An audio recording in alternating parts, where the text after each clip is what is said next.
Ky podcast mundësohet nga Aster Cosmetics, Bora Pharmacy, BioClean, Collagen Superdose, Eptaderm, Luna Farm, Italmed, Organic, Shëndeti dhe Mirëqenia. Përshëndetje dhe mirë se erdhët në episodin e radhës të Glowcast. Unë jam Edita Hyseni, farmaciste dhe specialiste e shkencave kozmetike. Episodin e sotëm do t'ja kushtojmë një nga fazat më delikate në jetën e femrave, që është lindja dhe procesi pas lindjes. Gjatë kësaj faze trupi i gruas pëson ndryshime të shumta të cilat mund të brehen me sy apo janë edhe ndryshime emocionale. Pas lindjes trupi i gruas kalon një nga fazat më të ndjeshme fiziologjikisht. Gjatë javëve të para ndodhin ndryshime hormonale, rigjenerimi i indeve dhe shfaqjen rrjedhjet postpartum. Në këtë periudhë kujdesi për higjienën intime është thelbësor. Lëkura është shumë e ndjeshme, prandaj çdo produkt që përdoret duhet të jetë i sigurt, i butë dhe pa irritues potencial. Shumica e pecetave konvencionale përmbajnë materiale plastike, parfum ose ngjyrues sintetik. Kto mund të ndikojnë në ekuilibrin e florës bakteriale, të pengojnë frymëmarrjen e lëkurës dhe të shkaktojnë parati apo irritim. Për këtë arsye, shumë profesionistë të shëndetit rekomandojnë përdorimin e produkteve të krijuara nga materiale natyrale dhe organike. Një shembull i tillë janë pecetat e maternitetit organik, të cilat janë 100% nga pamuk organik i certifikuar, pa klor, pa parfume dhe pa përbërës sintetik. Pambuku organik ka disa avantazhe të rëndësishme. Është hipoalergjik, lejon që lëkura të marrë frymë, ndihmon në ruajtjen e ekuilibrit natyral të zonës intime dhe është plotësisht i biodegradueshëm, pra është i sigurt si për trupin ashtu edhe për mjedisin. Një aspekt tjetër shumë i rëndësishëm është aftësia e lartë absorbuese. Pecetat e maternitetit organik janë projektuar për të absorbuar rrjedhjet më të bollshme pas lindjes, duke e mbajtur sipërfaqen të thatë dhe të pastër për orë të tëra. Kjo jep nënës ndjenjen e rahatisë, sigurisë dhe mbrojtjes pa nevojë për ndryme shumë të shpeshta. Kujdesi pas lindjes nuk është vetëm kujdes për plagët apo për shërimin fizik, është edhe kujdes për mirëqenien emocionale dhe për respektimin e trupit që ka kaluar një ndryshim të jashtëzakonshëm. Prandaj, edhe zgjedhjet më të vogla, si për zgjedhja e pecetave të duhura, mund të ndikojnë në rahatinë dhe shëndetin e nënës në ditët e para pas lindjes. Për çdo nënë është e rëndësishme të zgjedhë produkte që janë të sigurta, të buta, shumë absorbuese dhe që respektojnë trupin. Për me bisedu më gjerësisht për shëndetin e gruas gjatë dhe pas procesit të lindjes, sot kemi të ftuar specialisten e ginekologjisë dhe obstetrikës, doktoresh Aulona Lulaj Salihu. Aulon, mirë se erdhe në Glowcast. Faleminderit shumë. Faleminderit për ftesën, mirë se u gjenda. Po më shumë mirë që u takuam mas shumë viteve, edhe për një qëllim shumë human, se besoj që informimi i saktë i njerëzve sot është shumë e rëndësishëm, meqense edhe ka shumë njerëz në rrjetet sociale që shpërndajnë edhe dezinformata të shumta. Qëllimi ka qenë që njerëzit me i marrë informatat e sakta prej personave adekuat. Qysh e ceka më herët, sot do të flasim edhe për procesin e shtatzanisë, po për format e lindjes edhe për kujdesin e grave pas lindjes. Cilat janë përparësitë e lindjes natyrale në krahasim me prerjen cezariane? Në qoftë se lejohet, në qoftë se plotësohen kushtet për lindje normale, atëherë lindja normale është gjithmonë zgjedhja e parë për pacientin. Pse? Është rekuperimi më i shpejt pas lindjes, në rast se nuk kemi pas shumë lëndime gjatë lindjes normale të rrugëve të lindjes. E dyta, aktivizohen hormonët e laktacionit, do të thotë prolaktina dhe oksitocina lirohen në mënyrë të vazhdueshme dhe natyrale, gjë që ndihmon shumë në procesin e gjithëdhënies edhe rikuperimin edhe gjallëverdhjen e kontrolluar pas lindjes. Dhe tjetra është një lidhje më tepër emocionale që krijohet pastaj edhe për lindjen edhe për frytin pas lindjes. Do me thonë ka rëndësi prodhimi i prolaktinës edhe rikuperimi i trupit femrës pas lindjes nëse lind natyral. Dallon me ata? Gjithsesi që po, sepse gjatë lindjes lirohet oksitocina. Oksitocina është një hormon që shkakton kontraksionet e nitrës. Pastaj, gjatë lirimit të oksitocinës, fillon me u aktivizu edhe prodhimi i prolaktinës në mënyrë të natyrshme. Tek lindjet me prerje cesariane, oksitocina jipet në mënyrë artificiale, do të thonë oksitocinë artificiale. Ashtu edhe pastaj tajimi, sintetizimi i hormoneve nga organizmi aktivizohet në atë formë edhe shkon në aktivizimi më i ngadalshëm se sa te lindja normale. Në cilat raste rekomandoni ju që një paciente me lindje me prerje cesariane? Do të thonë që s'po kërkon ajo, por që po rekomandoni ju. Na janë të përcaktuar indikacionet absolute edhe relative që na udhëzojnë të kryejmë lindje me prerje cesariane. Relative janë ato indikacione të cilat janë relativisht, do të thonë jo me patjetër duhet të kryet lindja me prerje cesariane, mirë po na shtyn pak në drejtim të lindjes me prerje cesariane. Indikacionet absolute janë ato indikacione të cilat domosdoshmërisht na shtyn që lindjen ta kryejmë me prerje cesariane. Për shembull, pozicioni i frytit brenda lëmitër. Pamundësia ose disproporcioni mes frytit edhe kanaleve të lindjes ose perimetrave të pelvikut të nanës. Pastaj smundshmëritë e nanës, smundshmëritë e frytit, edhe mos mirëqenia e frytit brenda lëmitër, mos aktivizimi i lindjes, ngecja në procesin e lindjes normale.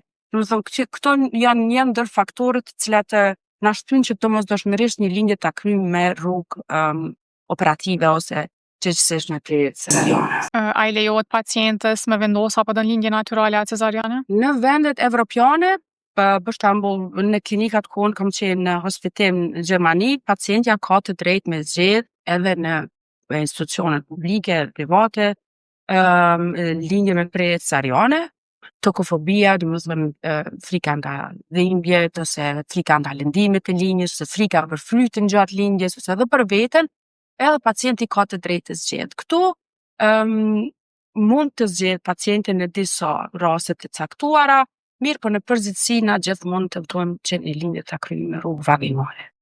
Çfarë na paraqitet ndonjë faktor tjetër që na ndikon që të zgjedhim lindjen cesariane. Çfarë ndryshime hormonale ndodhin me trupin e femrës mas lindjes? Pas lindjes, do të thonë estrogeni dhe progesteroni e kanë një ramje, ndërsa aktivizohen atëherë fillojnë të sintetizohen oksitocina që gjatë lindjes normale është ajo në mënyrë natyrale, edhe prolaktina që e ndihmon në formimin ose prodhimin e qumshtit, që përcjellet fazën e fazës së laktacionit. A mundet një femër ose një grume e vrejtë që ka çrregullime hormonale pa bu analiza? Po, mundet me prej. Do të thonë një ndër shkaktarët më të shpesh që pacientja kërkon këshill ose konsultacion mjekësor ose vizitë mjekësore është që hasë në ndryshim ose ndryshimet e veçorive të ciklit menstrual. Do të thonë qafë cikli menstrual është komplet rregulla prej ditës parë të menstruacionit deri në ditën e parë të menstruacionit tjetër. Kjo është cikli. Menstruacioni është koha e gjakderdhjes gjatë një cikli menstrual. Edhe pacientja vjen në vizitë dhe thotë për gjakderdhje më shkurt ose me rallu menstruacionin, ose për gjakderdhje më tepër, ose për gjakderdhje sasi shumë të paktë në kohë të zgjatur. Do të thonë këto janë ndryshimet e para, ndër të tjera shpash edhe ndryshimet lëkurore. Fillojmë të shfaqim ndryshime lëkurore, pilozitet të shtuar, do të thonë fillojnë të rriten enzime në vende të pazakonta, edhe këto janë zakonisht arsyet pse një paciente vërin që diçka ka ndryshuar dhe don një përgjigje nga mjeku i saj. Edhe pastaj ne mund të ulëmtojmë në aspekte të ndryshme. Nuk do të thotë që vetëm hormonet shkaktojnë ndryshime në karakteristikat e ciklit menstrual, mirë po është një faktor i cili duhet të ulëmtojmë. A ndikon përdorimi i afatgjati kontraceptivëve në balansin hormonal edhe në fertilitet? Dhe konfuzion tek pacientët në përgjithësi, sepse mendojnë që në qoftë se përdorim kontraceptiv na shkakton infertilitet ose sterilitet. Nuk ka ndërmjet studim që thotë një gjë të tillë. Do thotë këto vota na bëjmë si ide sepse nuk ekziston. Për balansin ose çrregullim të hormoneve, ne zakonisht kur japim kontraceptiv përveç funksionit të primar që kanë kontracepcionin, na japim edhe për të rregulluar hormonet ose për të rregulluar çrregullimet e ciklit menstrual. Do të thotë ajo i suprimon hormonet mashkullore që kemi të rritura, ose i suprimon edhe hormonet e tjera dhe ato femërore, edhe në mënyrë sintetike merren hormone nga jashtë. Nuk e di ajo ndodh juve mjekëve, po të na ambulatorë kena shumë shpesh këtë pjesë, sidomos gjatë stinës verës kur njerëz dojnë me shumë pushime, me i shty menstruacionet. A e pranon shkenca këtë fenomen? Literatura e rekomanduar, do të thotë në qoftë se futemi lexojmë në literaturë profesionale, e kemi edhe rubrikën e veçantë që na shpjegon se si mund të zhvendoset koha e menstruacionit. Do të thonë ekziston një, po nuk duhet ta abuzohet me atë. Okej, do me thonë të na që ndodh disa herë brenda vitit. A preferohet apo jo? A mundet me shkaktu në çrregullim? Do të thonë në fazën e parë të ciklit menstrual tajohet estrogeni. Ovulacioni është, pastaj tajohet progesteronin prej korpusit luteal. Këtë ideja e kësaj terapisë që merret është me zgjatë që të kohën e progesteronit. Do të thonë merr progesteron sintetik në mënyrë që të shfaqet menstruacioni i radhës. Menstruacioni i radhës shfaqet si pasojë e vdekjes qelizore të korpusit luteal, vjen progesteroni edhe fillon gjarrdhja menstruale. E na me këtë medikament që marrin disa paciente, sipas nevojës, ose sipas përshkrimit mjekut, e zgjasin qatë kohën e progesteronit, deri në një moment që ne mendojmë që kemi përfundu aplikimin, në zonë, ne nuk është arsyeshme për shëtitje për këto, po në kështu po funksionon. A ndikon stresi në ciklin menstrual? Ndikon, se stresi në kortizori, pastaj ndikon në hormonet e tjera. Një prej shqetësimeve më të mëdha të krejt femrave, po besoj është edhe aborti. Është një fakt frike dhe është edhe ai trendi që njerëzit sidomos fillojnë shtatzanisë nuk tregojnë dhe nuk e bojnë të madhe se gjithmonë kanë frikën e 3 muajve të parë mos po ndodhë ai abort. Cilat janë shkaqet kryesore të abortit spontan? Shkaqet kryesore të abortit spontan është një temë shumë e madhe edhe përfshin sfera të ndryshme. Tu kam nis prej shkaktarëve më të thjeshtë, më të zakonshëm deri në ato më të ndërlikuara të cilat kërkojnë një trajtim afatgjatë dhe multidisciplinar. Shkaqet e abortit mund të jenë infeksione, mund të jenë rrugës formime të lindur atë mitës, mund të jenë sëmundje metabolike autoimune të nanës, mund të jetë sëmundje gjenetike të vetë, shtatazania kur ka fillu, është fillu me një gjenetik jo kompatibile për jetesë dhe vetë bëhet seleksionimi natyror. Mund të jenë shëvullimet hormonale të nanës, mund të jenë edhe sëmundje të tjera hormonale të nanës, mund të jetë të më thonë qëta s'po di se ka shumë arsye pse mund të na çojnë deri te aborti. Mirë po, në 3 muajin e parë pse nuk tregohen, sepse pacientët janë më të mbrojtura dhe më të rezervuar që t'u japin lajmin e bukur që është shtatzan ose ka filluar një shtatzani, është se po faza më kritike është 3 muajin e parë. Abortet më të shpeshta ndodhin në 3 muajin e parë, edhe andaj janë më të rezervuara sepse nuk e dinë se do ta kalojnë 12 javë kritik të fëmijës. A ndikon aborti në aftësinë për me mbetë prapshtatshëm? Mund të ndikoj, varësisht se si ka shku procesi i abortit. A dash me ndërhyje në mënyrë kirurgjike, apo tash është edhe një trend cili nuk më pëlqen, pacientët kërkojnë a mund me përdor tableta dhe të kryej abortin në atë formë, dhe aborti nuk është i plot, ka mundësinë të shndrohet në abort septik, ose të mbyllen edhe ostiumet që kalojnë në tuba, pastaj edhe aborti kirurgjik që bëhet, mund të dëmtohet endometriumi, mund të dëmtohen muret e litrës, edhe këto normal që na çojnë në rrezikshmëri më të lartë për infektivitet, po edhe për abortet të tjera pasuese, edhe patologjitë të tjera që mund të shfaqen gjatë shtatzanive. A kthehet cikli menstrual me njëherë mas abortit? Ishtë. Nga 6 deri në 8 javë, realisht duhet varësisht nga mosha e parës se kur ka ndodhur abort. A duhet me prit në periudhë caktuar mas një aborti për me tentu për shtatzanin tjetër, edhe në fakt njëjtën pyetje e pata edhe te prerja cezariane? Te aborti varësisht, kjo nuk është përgjigje që jepet në një shabllon, sepse secili rast është individual. Nëse ka qenë një abort spontan 6 javë për shembull edhe është pastruar komplet përmbajtja mikrofilm nga përmbajtja, atëherë na nuk rekomandojmë me prit qatë. Nëse ka qenë një abort pak më e vështirësuar dhe u dash me ndërhyj ose u dash me ndërhyj disa herë, më thënë edhe një herë për shkak të mbetjes reziduale, atëherë ne rekomandojmë me prit një kohë të gjatë. Do thotë varet nga mosha e barës, edhe nga historia e abortit dhe nga gjendja e përgjithshme e pacientit. E te prerja cezariane? Lindja me prerje cezariane rekomandohet nga lindja deri në shtatzaninë e ardhshme të pritet deri në 2 vite. Mas një aborti, a duhet me ndrru kujdesi i femrës për trupin e vet? A duhet me bo diçka ndryshe nga ajo që ka qenë të humbur? Realisht rekomandimet një abort nuk duhet të humbëtohet edhe aq shumë në tutje. 2 ose më shumë aborte varësisht nga vendi, domethënë në vendet evropiane, nëse kemi 3 ose më shumë aborte, llogaritet si abort habitual, edhe pastaj ndërtojmë shkaktarët, edhe eventualisht ndrojmë ndonjë gjë ose marrim ndonjë terapi ose i ndërtojmë ndonjë trajtimi shtesë. Në vendet në shtetet e përfora të Amerikës ata llogarisin prej 2 tutje që duhet fillohet ju lutem edhe të gjendet shkaktari i abortit. Një abort mund të jetë edhe i rastësishëm në atë kuptim që pacientët mos ketë ndonjë shkaktar madhore që i kërkon trajtim që i ka shkaktuar abortin. Se të disa femra gjatë shtatzanisë shfaqen akne, të disa të tjera jo. Është normal është një ndryshim i madh hormonal që shkaktohet që shfaqet tek një shtatzan, domethënë aktivizimi i shtuar i progesteronit dhe estrogenit që ndikon. Pastaj është gjenetika, një faktor tjetër që është mjaft e rëndësishëm në çfarë do shfaqet të cilës do smundje, edhe pastaj është edhe kujdesi mirë bëhet e lëkurës edhe këto të tjera. Më thonë nuk mund të themi që të gjitha do të shfaqen ndryshimet lëkurore gjashtë azanis, qoftë edhe ato të hiperpigmentimit, qoftë edhe këto ndryshime të tjera lëkurore, varet nga shumë faktorë. Edhe hiperpigmentimi gjatë shtatzanis është një prej fenomeneve që ndodh te lëkura. Çka shkakton këto?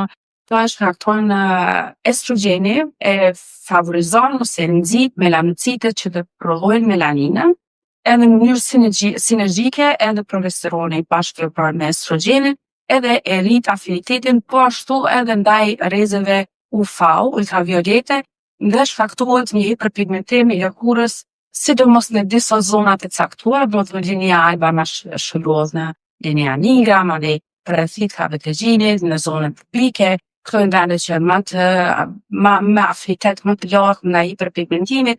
Ne në përgjithësi nuk rekomandojmë që shtatzana të ekspozohen shumë rrezeve të diellit për shkak të ndryshimeve të pigmentimit, sepse nuk është një trajshëm pastaj, edhe kështu ashtu temperaturat e larta mund të Janë disa produkte kozmetike që nuk rekomandohen as shtatzani as ngjidhënie, siç janë për shembull retinoidet, edhe ka shumë femra që më thonë po nuk e kam beben ngji. Edhe unë ju them edhe atë që fëmia gjithçysh ka me çajt natën, ti ke më shumë me kap edhe me frute vetja, edhe është shumë vështirë me i bind që prit një periudhë se një vjeçar ose 2 vjeçar sa ke me pas beben me qumsh nuk është kaq problematike për me mirë mbajt lëkurën, po ana psiqike mandej është shumë e rëndësishme, që duhet me kujdes për një nanë mas lindjes, në aspektin emocional. Duhet me kujdes me shumë veçanti për arsye se ka kryer një akt hyjnor, ka kryer një njeri, kështu që unë mendoj që e gjithë rreti, shoqëria, familja duhet ta trajtojnë me shumë veçanti lemonën që ka lindë edhe me ndihmu më tepër rreth kujdesit të bebit ose ndoshta rreth një çepi kafe. Nuk e di a ke pa të postime, ndodhin shumë shpesh për femrat që kanë lind, postojnë me nanat e tyne edhe shkruajnë krejt kanë me taku beben tam, po pish nana jam ka me taku beben e vet që më ne, kështu që do me thonë që ato momente është shumë e rëndësishme se ky fenomeni i depresionit mas lindjes, që shkenca e njeh te na ndoshta diskutohet shumë pak e që i çdasht po shpresoj që kanë më vëdisur njerëz pak më shumë me i kushtu rëndësi pak më shumë se një person, një nanë e lumtur e bën më lumtur edhe bebën e vet, është në gjendje me u kujdes edhe më definitivisht. Një shtëpisë. Po, baby blues, edhe kjo është një gjë që mund të shfaqet, nuk do të thotë që detyrimisht duhet të shfaqet si çdo gjë tjetër. Se ndikojnë shumë faktorë, çdo gjë është multifaktoriale. Ndryshimi i madh hormonal, do thotë, tham prej kulmit të sintetizimit të hormoneve femërore, një rrëmje aq të madhe, pastaj edhe ndryshon mënyra e jetesës. Ndryshosh kur pas asnjë fëmijë asnjë obligim, pastaj ki bebe që çon, edhe ajo dashuria jashtëzakonisht e madhe për fëmijën, edhe duket vetja që nuk je duke u kujdes mjaftueshëm. Edhe është një fazë e cila duhet të kalohet me ndihmën e rrethit edhe shoqërisë dhe familjarëve. Në qoftë se eskalon, në atë kuptimin që nuk shkon duke u përmirësuar pasi që të kaloj, sidomos në mbyllje parë pas lindjes, atëherë ndoshta duhet të kërkojmë këshilla ose ndihmë profesionale. A ke dëgjuar në raste që të na kërkojnë ndihmë profesionale, se është pak tabu kjo në përgjithësi, jo vetëm për nanat mas lindjes? Unë kam pacienta që pas lindjes ndoshta nuk kanë ndjerë aq mirë, aq rehat, qoftë si pasojë mënyrës së jetesës para lindjes edhe pas lindjes, qoftë distanca e gjatë mes lindjeve, pastaj është kryer edhe një herë mbrapa, do të thonë nga prej procesit gjithëdhënies e tutje, edhe pak është një farë goditje nga një herë edhe për jehonat, unë gjithmonë i flas se një herë vetë, se po du me vlerësu vetë, du me pa unë se si po ndihet. Edhe shumë pak ndonjëherë di kanë kom këshillu, sepse e kemi t'i kalu duke bashkë bisedu edhe ne. Sepse edhe ne jemi femër vetë, i kemi t'i kalu këto, edhe ndoshta dim pak me dhënë ndonjë këshillë, në qoftë se nuk funksionon, atëherë gjithmonë edhe nuk ban me anashkalu, as me epitetizu si diçka të keqe, në qoftë se kërkojmë edhe ndihmë mjekësore profesionale në këtë aspekt. A preferon suplementet ose më saktë vitamina gjatë shtatzanisë dhe pas lindjes? Patjetër. Në vendet evropiane ti rekomandon mjeku, pastaj pacienti zgjedh vetë donë, po nuk do me i marr, në Shtetet e Bashkuara duhet të nënshkruash në oficirë ose në marrjen e vitaminave prenatale. Unë i rekomandoj shumë edhe i përshkruaj vazhdimisht edhe dua që pacientja ti përdor ato edhe pas lindjes gjatë laktacionit, mirë po edhe në gjithë periudhën e vitit të parë pas lindjes. A duhet me fillu prej procesit kur të thënë shtatzani apo vetëm në momentin që e shtatzon? Rekomandimet janë që të fillohet 3 muaj para koncepcionit, mirët acidi folik, në rastet pa anamnesë nga bukur, do të thonë pas mundshmëritë të tupës neurale në familje, atëherë 400 mikrogram për ditë, në qoftë se kemi dikën në familje cila ka lindur ndonjë anomali ose kish fëmijë të tillë, atëherë rekomandojmë dozën e dyfisht 3 muaj para koncepcionit. Jo të gjitha aplikojmë, do të thënë jo të gjitha dhe e planifikojmë nga shtatzani, mirë po nga momenti që e dim që jemi shtatzan, në qoftë se fillojmë me marrjen e acidit folik, Me çfarë këshilla ju fshehën grave që kanë frikë nga lindja natyrale? Nuk do të kenë frikë. Lindja natyrale është vetë fjala e fat natyrale. Përveç asaj ka shkëndryshuar për që kemi një monitorim shumë të mirë të thimit të rrethmanës, po janë bashkëbisedim me mjekun, po e din aktualisht si është gjendja, mjeku po shpjegon se si është duke ecë lindja normale, edhe duhet të përgatitem për një maraton, mos dorëzohen. Po, është e dëmshme, mirë po është një proces që natyra në e ka para përcaktuar. Bashkësha me cikëllën që vetë fjala natyrale tregon që është normalisht shtatzana që nuk ka probleme shëndetësore as nuk quhet paciente, që nuk është smundje, shtatzania nuk është smundje, po është edhe elementi i lidhur me ciklin menstrual. Shumë persona përjetojnë dhimbje të mëdha, po në momentin që kryet harrohet, kjo që nëse harrohet një fenomen që ndodh çdo muaj, atëherë imagjinoni lindje e cila ka me ndodhur një herë, 2 herë, 3 herë gjatë jetës, po besoj që është e përballueshme për shumicën e njerëzve, normalisht ka edhe raste individuale, po besoj që nuk duhet me i dëgju shumë njerëz, po duhet me i dëgju këshillat e profesionistëve, se në fund ditës jo krejt njerëz se kanë tolerancën e njëjtë për dhimbjen, edhe tjetra është që ka persona që kanë prirje me i dramatizu ngjarjet, kështu që ndoshta nuk ka qenë dhimbja çaq e madhe sa të thotë shoqja, motra, kujshikja. Këshillat duhet me i marrë prej profesionistëve. Edhe ajo, po secila lindje është individuale. Edhe një pacient që ka pas 3 lindje normale, secila nga ato 3 lindje ka qenë ndryshe. Do të thotë na nuk mund të përgjithësohemi, po është e dëmshme, mirë po interesi im si mjek i ndonjë pacientes, po edhe i pacientes është mirëqenia e fillit edhe e nënës. Edhe ne atë kemi të monitoruar gjatë gjithë kohës. Kështu që momentin që diku na stanoj ose kemi ndryshim ose na kërcënohet nga një rrezik për nënën atë frytje, edhe në atë moment nuk është asnjëherë vonë që të llohemi, të kalojmë në lindje cesariane. Do thotë ideja që të fillojmë një lindje normale në qoftë që janë kushtet është gjithmonë aty dhe duhet ta nisim në atë mënyrë. Mirë po, edhe pacientja, edhe nëse ka frikë, duhet të di që në cilin do moment gjatë atij rrugtimi ne mund të ndërprojmë në atë shkollë. A ka ndodhur gjatë karrierës me vendosë mes jetës nënës ose të frytit? Jo, me shumë. Super. Shpresoj që nuk ka me ndodhur asnjëherë. Cila është arsyeja më e shpesh për të cilën një paciente vjen vizite ginekologu? Fatmirësisht ka edhe paciente që vinë pa ndonjë ankesë, domethënë për vizitë rutinore, veç pse një kohë të gjatë nuk kanë bërë vizitë tek ginekologu, mirë po ndër arsyet më të shpesha që çojnë pacientin për vizitë ose të kërkojnë ndihmë mjekësore te ginekologu janë infeksionet, ndryshimet e sekrecioneve nga vagina, ndryshimet lëkurore në rrugët gjinore, pastaj janë ndryshimet në ciklin menstrual ose karakteristikat e ciklit menstrual, dhëmbje në fund të barkut. Do të thonë këtu janë ndër ato që më së shpeshti pacienti kërkon secili më akute. A vlon ti edhe asistent në fakultetin e mjekësisë në Universitetin e Prishtinës, mas aksiosh në lëndën e ginekologjisë. Cila është një këshill që ja u jap studentave të ri që pretendojnë me marrë ginekologjinë si specializim? Unë gjithmonë kur marr grupe të reja, në fillim të vitit akademik, i pyes çka do të më specializu. Më shumë pak e përmendin ginekologjinë më obstetrik, jo dhe as shumë. Mirë po, gjatë ushtrimeve pastaj shohin specifikat e punës tonë dhe ka pas raste që kemi pas mundësi edhe me ja u kthyat simpatin për ginekologjinë më obstetrik. Unë mendoj që secili duhet zgjedhë një profesion që e don, se atëherë punon më së miri. Se në qoftë se merr diçka nëse të imponohet, atëherë nuk kime mujt me qenë shumë mirë. Aulion që e ki pat një fat shumë të madh që jo udhëheq prej fillimit të studimeve dhe jo vetëm po prej që e din, prej babit tënë që është një doktor shumë i njohur në ginekologji, doktor Shefqet Lulaj. Çfarë ndjenjë është me punu me babin? Ndjenja është jashtëzakonisht e mirë, edhe jo shumë e mirë sepse edhe çortime pastaj edhe niveli prindëror.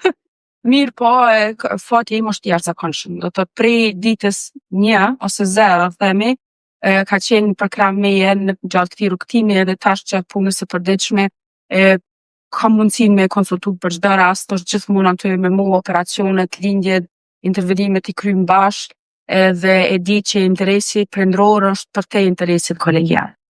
Që shkon në gjon kohën në Prishtinë Pej, se e kom pa që bën vizita edhe në Pej. Njëra e ka 7 ditë, që shpo të del. Jam një Covid.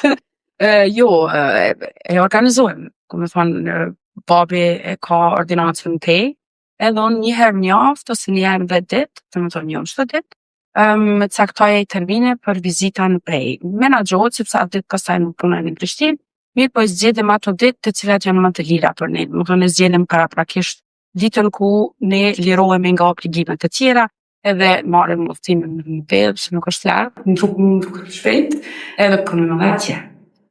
Aulion, faleminderit shumë që ke pranuar ftesën me marrë sot në Glowcast, për mua keni kënaqësi shumë e madhe, po besoj që edhe për ata që do të na shikojnë. Nësia ka qenë për imja, faleminderit shumë. Faleminderit gjithë juve që ishit me ne në këtë epizod të radhës të Glowcast. Episodin e plot mund ta ndiqni çdo të njëjtën orën 20 në kanalin Glowcast PS në YouTube. Deri në episodin e radhës, shëndet për ju dhe familjet tuaja. Free audio post-production by alphonic.com. Ky podcast mundsohet nga Aster Cosmetics, Bora Pharmacy, BioClean, Collagen Superdose, Eptaderm, Luna Farm, Italmed, Organic, Shëndeti dhe Mirëqenia.